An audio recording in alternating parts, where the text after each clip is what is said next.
입속 세균에 대한 17질문 17가지 세균에 대한 17가지 질문에 대해서 치과 의사가 쓰고 치과 위생사가 그린 것이다. 김혜성, 지은이 김혜성 서울대학교 치과대학을 졸업하고 치과 의사가 되었고 박사학위를 받고 서울대학교 대학원 외래 교수가 되었습니다. 사관왕 의료재단을 운영하면서 진리와 연구를 함께 하고 있습니다. 산을 좋아하고 이런 시간에 공부하는 것이 즐겁습니다. 미생물 공부가 재미있어서 계속 연구하면서 3권의 책을 썼는데 모두 과학기술 정보 통신부 인증 우수 과학도서로 선정되었습니다.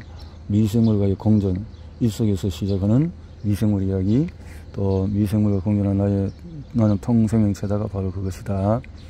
구강 마이크로바이옴 책을 잘 쓰셨어. 입속 세균은 어떻게 볼 것인가, 브로커와 바이오 유익균 균열증에 대한 내용, 또 입속 전문가가 필요한 거, 세균을 어떻게 볼 것인가 1장에서 브라크와 바이오 필름에 대해서 브라크는 육안을 통한 임상적인 관찰, 바이오 필름은 현미경을 통한 미시적이고 시선 외부적이고 내부적이고 여기 이제 차이가 있네요. 역사 바이오 필름의 비교. 건물 짓기에서 집을 진짜 열심히 완성할 거야. 우리 건물 짓자 하듯이 이렇게 근데 그 사이에 바이오 필름이 다시 쌓였네요. 식사구에서 양체질이 필수한데 바이오 필름에 대한 이런 것들이 이제 치아를 상하게 하는가 보죠. 건강한 사람과 타액과 잇몸 병이 있는 사람과 타액 가운데서 어느 쪽이 더 많은 세균이 살까요? 타액 세균 가운데서 구강 유해균만 보면은 건강한 사람과 잇몸 병이 있는 사람 가운데서 어느 쪽이 많이 살까요? 차이가 나는 거죠. 그래서 일단 대부분의 세균은 병을 일으키는 녀석들이 아닙니다. 건강한 사람은 구강에 살고 있는 100마리 중에서 97마리의 세균들은 그냥 우리 입속을 서식지 삼아서 살아가는 녀석, 상주 세균들이거나 우리 입속에 꼭 필요한 녀석들이죠. 유익균, 우리 인간이 지구를 그냥 서식지 삼아서 살아가듯이 말이죠. 호모사피엔스는 저 생활에 속하는 게 아닐까 하는 생각이 스치기도 합니다만 구강만이 아닙니다. 우리 몸 곳곳에서 원래 수많은 세균들이 상주 세균이나 유익균으로 살고 있습니다. 그렇다면 구강 위생을 포함해서 위생이란 말이 참 고민이 됩니다. 과거 세균을 질병의 원인으로만 생각했을 때는 항생제나 항균가글을 포함해서 세균을 죽일 수 있는 약재들을 최대한 많이 써서 세균을 박멸하면 되었지만 실제 대부분의 세균은 상주 세균이거나 오히려 지킴이라면 어떻게 해야 할까요? 자, 유해균들이 즉시해서 전체적인 유해균의 양이 증가, 전체 세균들의 평형이 깨지면 도전, 문제, 건강한 사람으로 잇몸병이 있는 사람, 유해균, 구강 유해균을 많으니까 잇몸병이 생겼겠죠. 정답은 X입니다. 하지만, 이렇게, 도전. 치은 열구의 결합 상피와 다른 부위의 점막 비교를 했을 때, 이렇게 바이오 필름이라는 것은, 브라그를 말하는 것 같은데요. 잇몸 상피, 결합 상피, 이렇게 치아, 치즈포켓, 치은 열구. 무엇이 똑같을까? 잇몸의 누수가 무엇이 똑같을까? 그냥 봐서는 모르겠네. 둘 다 뭐가 세건지 퉁퉁. 선생님 얼굴이 붓고 좀 아파요. 왜 그럴까요? 치아와 잇몸 사이에 어떤 세균들이 잇몸 안쪽으로 들어가 염증이 일어난 거예요. 잇몸에 누수가 생긴 거죠. 좀 더 자세히 볼게요. 갑자기 왜 작동을 안 하지? 칙칙. 갑자기 배관에 누수가 생겼나? 누수? 싫어. 락토바실러스는 장에서는 산을 만들어서 장내 환경을 개선할지 모르나 구강에서 락토바실러스의 산은 치아 의식증을 만듭니다. 충치. 구강에서는 락토바실러스의 산은 만듭니다. 락토바실러스는 유명한 뮤탄스와 함께 충치를 만드는 세균으로 오랫동안 지목되어 왔으면 또한 락토바실러스는 드물긴 하지만 면역이 약한 사람들에게는 오히려 균열증을 일으켜서 폐혈증 가져온다는 보고도 있습니다. 염증성 장염이 있는 환자에게 락토바실러스 프로바이오틱스를 먹인 것이 오히려 화학원이 되어서 균열증을 가져왔다는 보고도 있고요. 그럼 락토바실러스는 우리 몸에서 유익균일까요? 유해균일까요? 유해균에 대해서 배도 나쁘다 좋다를 어떻게 그러면 만드냐고요? 유해균과 그때 또 달라져요.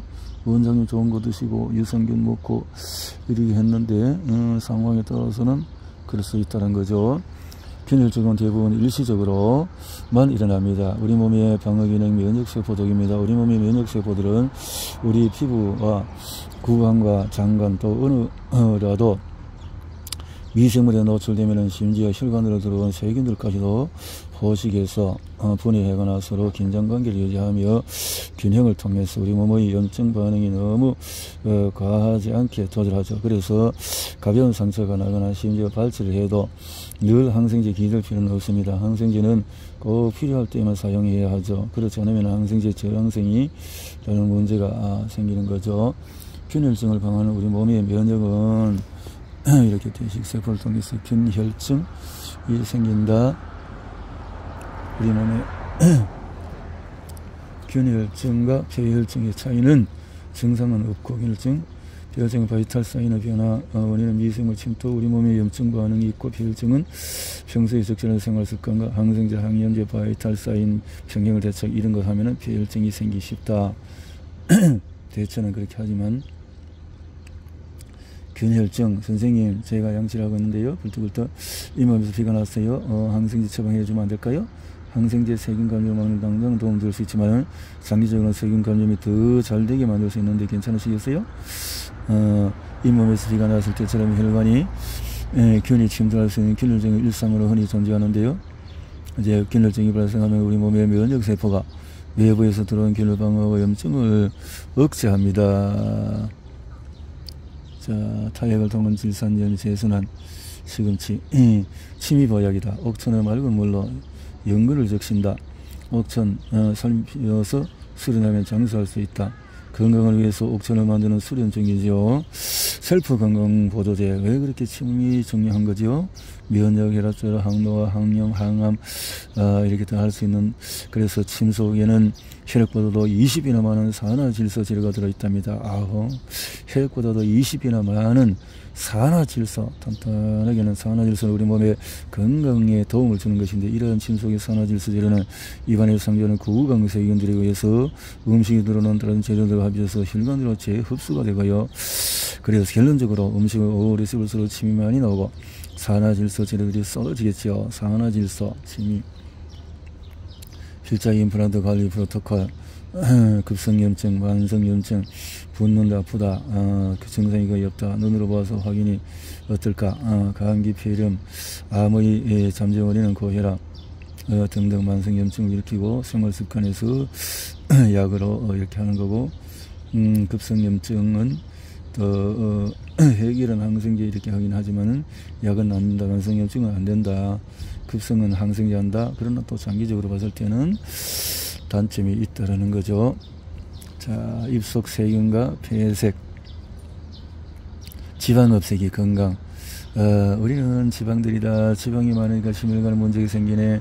지방을 아예 안 만들면 되겠지. 스타딘 이제 그만 만들어도 돼. 지방이 우리 연료인데 우리는 어떻게 하라고? 지방이 또 막아버리면 난 답이 아닌가 봐. 스타딘. 이 지긋한 고지를 어떻게 해결하지? 열심 분명히 고지혈증이 많은 연구들에서 염증관리, 치카 어떻게 하면 될까요? 잇몸에서 혈류를 통해서 내이르는 진지발리스 오해. 아니 제가 범인이 아니라니까요. 아밀로이드 그게 치매 환자 뇌에 보이시길래 그거는 불난 뇌에 불 끌어간 거죠. 불난 곳마다 소방관이 있다고 소방관이 범인인가요? 억울하네요. 불 끌어간 거지. 뇌에 문제가 생기니까.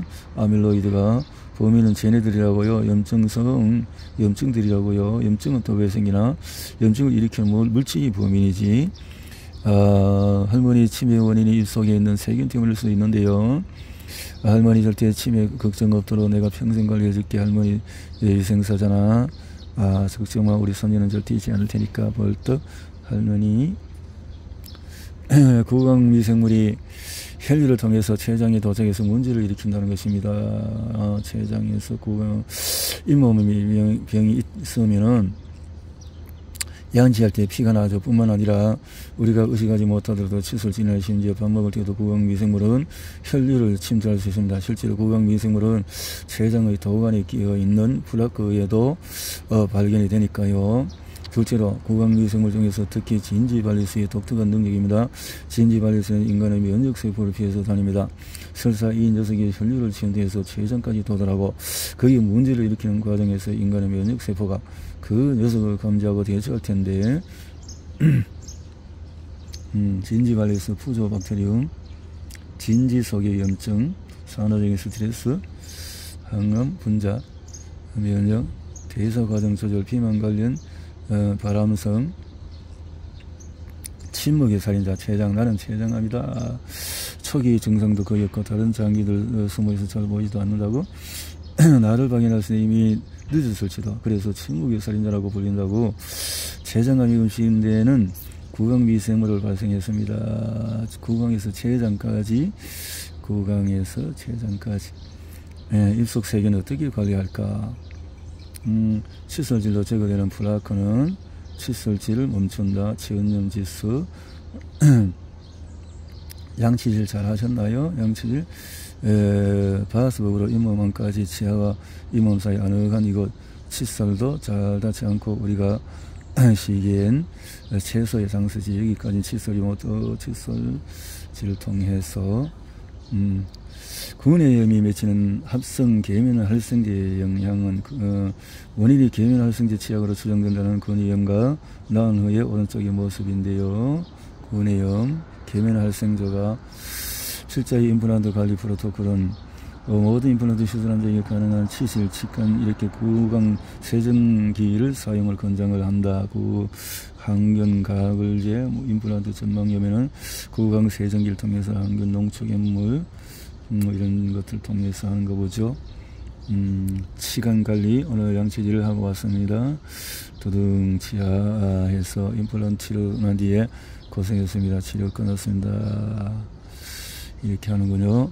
특정한 질환 타깃팅 약은 일반적인 식품 먼저 하고 그 다음에 건강이 좋은 걸 하고 그 다음에 고시형 건강기능식품을 통해서 또 개변인증 건강식품을 통해서 하고 치료점이 효능 입증된 거 하고 그 다음에 특정한 약으로 해서 이렇게 하는 것이 좋겠다. 벌레로 식물이 시들었네요. 식물 그런 약을 뿌려야지. 학원에 뿌리는 살충제가 있었는데 잠시만요. 약보다 더 좋은 것은 바로 이거 뭐야? 이거 벌레 아니에요? 해충. 뿌리파리의 천적벌레를 이용해서 식물을 지키는 것이군요. 뿌리파리 유충을 잡아먹는데 내 식물의 뿌리를 깔아먹는 유충을 잡아먹거든요. 프로바이오틱스가 비슷하네요. 프로바이오틱스 역시 균이지만 병원비가 직접 싸우기도 하고요. 자리를 먼저 차지해서 다른 세균들의 정책을 방해하거나 인간의 면역력과 협업해서 항균 효과를 내기도 하거든요. 무조건적으로 균을 파괴하는 항생제가 아닌 내 몸 친화적인 균이 있다면 그걸 활용해야 되겠다는 거죠. 병원성 세균이 증가하는 시대에 호모필러스, 루소박테리움, 로시아, 프레, 벌레 방성균 이런 것들이 들어오면은 해롭다는 거죠. 신기하네. 담배를 하게 되 담배를 피울 때는 치아가 안 좋아지는 느낌이 착각이었나? 착각이 아닐지도? 운명, 일금. 아침 출근에 종종 마주는 낯선 여자에게 의지하고 싶은 향기가 난다? 좋은 향기? 치과에서 만남, 해보세요? 담배 냄새였네? 치과 냄새였네? 이놈의 직업병. 입속세균. 전문관리가 필요한 이유는 뭘까요?